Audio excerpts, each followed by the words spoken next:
Fala pessoal do canal Mais Direito, tudo bem? Vocês que estão acompanhando os vídeos estão vendo que eu estou falando uma série de tópicos a respeito do coronavírus e as repercussões jurídicas. E nesse eu vou continuar respondendo algumas perguntas que foram feitas no canal em vários vídeos distintos a respeito de, principalmente, direito do consumidor.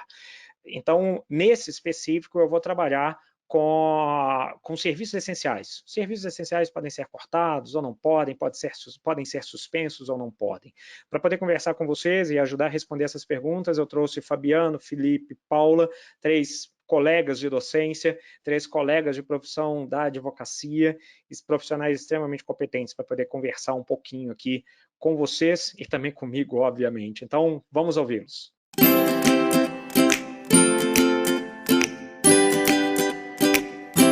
Paula, Fabiano, Felipe, muito obrigado por vocês terem aceito o convite para poder participar. Esse vídeo, eu acho que ele é um vídeo de extrema importância, porque ele afeta uma parte enorme da população brasileira.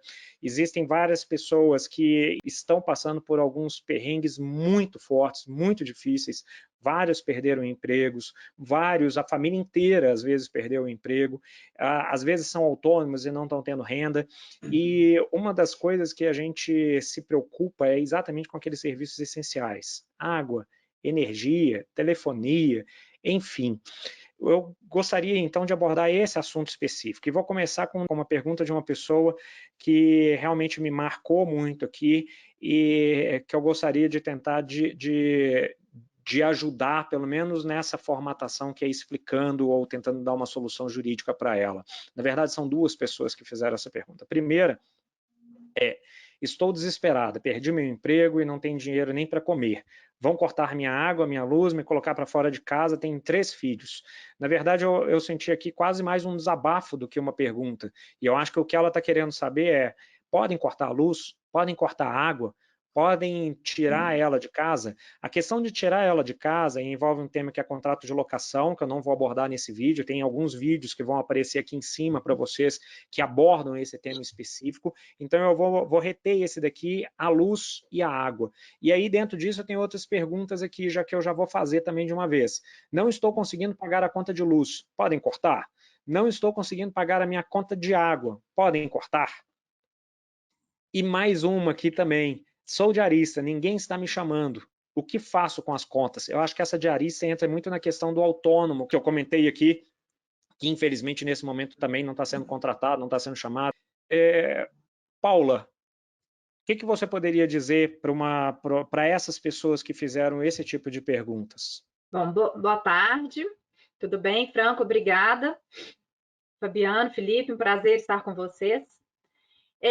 A questão da água e da luz, nós vamos tratar dos chamados serviços essenciais. E quando a gente analisa o serviço essencial com base no Código de Defesa do Consumidor, ela diz claramente que ele tem que ser um serviço contínuo, adequado e eficaz. Então, primeiramente, numa situação de normalidade, é claro que poderia haver o corte, caso você não pagasse, havendo uma notificação prévia, informando o consumidor, poderia sim. Só que essa pandemia do coronavírus, obviamente, movimentou todos os setores da sociedade. E aqui nós já tivemos uma manifestação da ANEEL, que trata principalmente da energia elétrica. E o que a ANEEL já decidiu? Que todos os concessionários de energia elétrica estão proibidos de efetuar cortes em 90 dias. Então, a primeira resposta é: não vou conseguir pagar, vou ter o corte de luz? 90 dias não, porque você está protegido aí pela própria definição da ANEEL. E a própria ANEEL deixou isso aberto na possibilidade de ser prorrogado, porque nós estamos pensando que em 90 dias nós vamos voltar à normalidade, mas na verdade ninguém sabe, né? Então, a princípio, não, por se tratar de serviço essencial, né? E aí acaba que, se você não consegue ter energia elétrica dentro de casa, como que você se consegue isolar dentro de casa? Né? Então, uma coisa leva a outra e aí vira o problema de saúde pública, tá? Então, fique tranquilo que mesmo não pagando a conta de luz, e nesses 90 dias, cortar não vai ter. Paula, muito obrigado. Eu queria fazer uma ressalva aqui para você de casa. Isso tudo que nós estamos falando aqui, nós não estamos abordando o assunto voltado para aqueles que têm dinheiro e não querem pagar. Nós estamos abordando o assunto aqui voltado para aquelas pessoas que, diante dessa situação atual, realmente não possam pagar. Tá? Que isso fique claro e que esse vídeo aqui não sirva em nenhuma hipótese de estímulo à inadimplência. Estamos direcionando o vídeo para aquelas pessoas que efetivamente não podem, certo?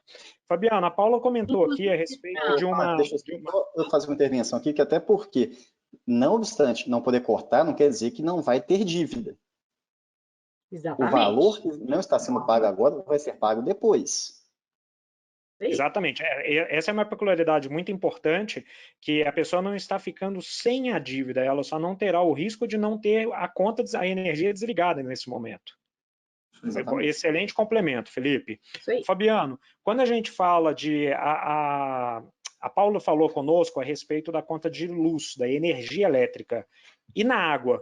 A lógica seria a mesma? Existe algum direcionamento? A gente sabe que existe que algumas defensorias públicas de alguns estados, inclusive, e de municípios também, inclusive, ajuizaram ações para poder obter liminares para evitar que essas companhias cortem o fornecimento de água. Mas o que você poderia complementar a esse respeito? Olá, Franco, é um prazer estar aqui novamente no seu canal para transmitir informação importante, informação crucial para as pessoas nesse momento difícil. Quanto à água, eu penso que aplica-se o mesmo raciocínio, porque água é essencial, principalmente em tempo de coronavírus, que a recomendação do Ministério da Saúde e da Organização Mundial da Saúde é lavar as mãos o tempo inteiro, ou seja, então, a água, ela por natureza já é essencial, e principalmente nessa época de pandemia, para que a pessoa mantenha a mão sempre higienizada. Ou seja, não pode haver corte ou suspensão do serviço de fornecimento de água por conta de inadimplência. Tá? É importante esclarecer que alguns governos estaduais já estão editando leis, tá, para garantir que os cortes não ocorram nesse período de pandemia. Então, aqui no estado do Rio de Janeiro, já tem uma lei estadual prevendo que os fornecedores de serviço essencial, eles não podem suspender o fornecimento desses serviços no prazo de 90 dias. Tá? Mas é importante esclarecer que a dívida, se porventura a pessoa contrair a dívida, não conseguir pagar a conta durante esses 90 dias, após o período da pandemia, essa dívida ela vai permanecer e aí ela vai ter que ser quitada de alguma forma. Legal. Felipe, alguma coisa a complementar a respeito desse assunto? Sim, eu queria também agradecer a presença aqui, o Franco, falar uma boa tarde agora oficial para o Fabiano, para a Paula, para você e para os nossos ouvintes e as pessoas que estão nos vendo. Tem uma questão aqui que é o seguinte, uma coisa que o Fabiano falou bem interessante agora, que os estados ou as empresas em si, elas vão ver como vai ser pago depois. Em Minas Gerais, tanto a CMI quanto a Copasa já fizeram uma análise dessa situação, inclusive juntamente com o governo do estado, e as pessoas de baixa renda, aquelas que estão inseridas em tarifas sociais, vão ter o valor que não está sendo pago agora, dividido em até 6 vezes posteriormente. Hospitais filantrópicos, instituições filantrópicas, microempresas que estão afetadas diretamente pelo fechamento, isso aí também, essas empresas e pessoas também vão ter o pagamento parcelado, não imediatamente após o fim do coronavírus, mas agora, pelo menos, o que está constando nas resoluções é a partir do dia 30 de abril, caso não seja prorrogado. Se até o dia 30 de abril a terminar essa pandemia, ótimo, a partir do mês que vem já começa a ser pago. Se não tiver esse fim da pandemia e for prorrogada a pandemia, então vai ser prorrogado também o pagamento em novos atos que vão ser apresentados. Só aproveitando e fazendo um complemento, gente, porque na verdade a gente fala em pandemia, a gente está falando em grande parte do isolamento. Só que uma grande preocupação que as pessoas têm não é só com o isolamento, é como que a situação econômica ficará pós-isolamento, porque muitos vão ter perdido o emprego, muitos vão ter uma situação de maior dificuldade econômica. Então, na verdade, se puderem tomar, se essas organizações, essas entidades de grande porte, o próprio governo, e de forma geral alguns estão fazendo isso, conseguirem tomar como marco para delongar todas essas informações, não o fim do isolamento, mas um tempo posterior para que toda essa crise econômica, que tomara que não chegue tão forte quanto todos estão mencionando que chegará, passar. Então, que o alongar desse pagamento aconteça num período maior. A Paula, inclusive, mencionou em outro vídeo, e eu acho muito importante, que é a questão de solidariedade contratual. Se você quiser me complementar alguma coisa, você me ajuda nesse ponto, tá, Paula? Tá, Paula?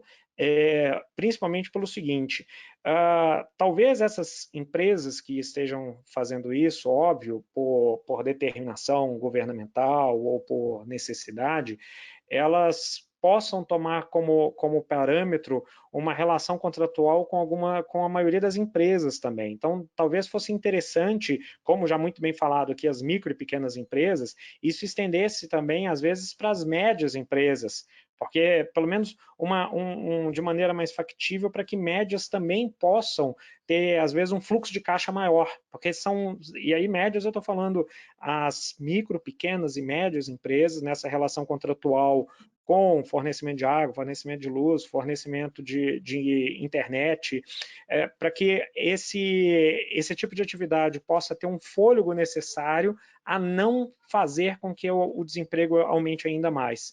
Então, eu acho que esse momento é um momento de solidariedade e de negociação para todo mundo. Concorda, Paulo? Com certeza, Franco. É o momento realmente que as pessoas vão ter que mostrar que elas estão dispostas a cooperar com o outro, né? Então, eu estou passando dificuldade, mas eu sei a sua também. O que eu posso ceder, o que você pode, o que você me ajuda, o que eu te ajudo. Porque no final das contas, acabar, extinguir um contrato não é bom para ninguém, né? Todo mundo sai perdendo. Então, o ideal é que vamos fazer com que ele continue. E isso aí vai ter que, sem dúvida, partir dessa renegociação, dessa conversa e essa solidariedade no sentido de vamos nos ajudar para nós dois sobrevivermos. Muito obrigado, Paula. Fabiano, para a gente encerrar esse vídeo, não pagou. Aliás, eu vou passar para você a palavra, mas só para a gente poder tentar ver se a compreensão minha está correta e se isso ajuda o público, tá? E aí para os três. A situação dessas pessoas não tem dinheiro para poder pagar. Então, ponto 1, a energia vai ser cortada? Não. Ponto 2, a água vai ser cortada? Não. A gente, infelizmente, não pode garantir que as companhias vão seguir efetivamente essa regra, mas acredito que não. A determinação geral é para que não faça. Então, pode ser cortada energia? Pode ser cortada água? Não, não pode. O que essas pessoas devem fazer? Às vezes entrar no site, tanto da companhia energética, quanto da companhia de água da cidade, ou do município, ou da cidade, ou do estado, para poder pesquisar e ver se tem alguma informação lá no site, como informação oficial. Agora, a pergunta que eu quero fazer é o seguinte, a pessoa não pagou, a dívida dela continua, ela só não vai ser cortada. Mas o nome dela pode ir para o Serasa? Sim, na minha opinião, o nome dela pode sim ir para o Serasa, porque a dívida existe. Então, se tem uma dívida, o nome dela pode sim ser negativado nos órgãos de proteção ao crédito. Felipe, Paulo, alguma coisa para a gente complementar ou podemos encerrar? Eu tenho até uma questão que eu queria ver com o Fabiano. Ele falou que pode sim ser encaminhado para o SPC do Serasa. As dívidas já existentes, as que estão agora sendo prorrogadas, ainda não tiveram vencimento final. Então, se não tiveram vencimento, essas não poderiam ser encaminhadas para o SPC do Serasa, não. Qual que é a sua opinião, Fabiano? É isso mesmo? Então, Felipe, eu penso o seguinte, que a regra é não suspender o serviço, certo?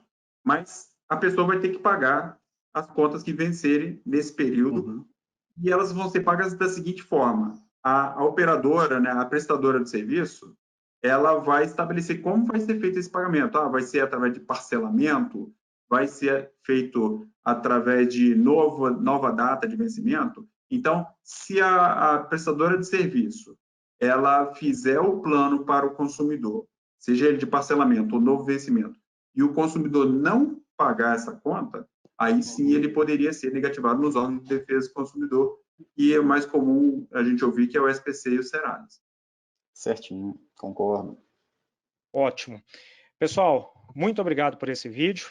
Eu queria agradecer a vocês, eu acho que deu um alívio para grande parte das pessoas saber que elas poderão continuar com energia elétrica e água durante esse período que está vindo aí pela frente, pelo menos por alguns dias, mas não deixar de consultar o site dessas fornecedoras. E se tiver algum problema também adicional, lembre-se de que o site do Procon está à sua disposição, inclusive muitos deles permitem reclamações ou comentários online. Então, muito obrigado, Fabiano, muito obrigado, Felipe, muito obrigado, Paula, pela participação nesse vídeo. Eu agradeço imensamente e muito obrigado a você aí de casa por ter feito as perguntas, por participar ativamente do canal. Espero do fundo do coração que isso tudo passe e da melhor forma possível e com muito aprendizado para todos nós. Que todos nós fiquemos bem depois que isso passar. Um abraço.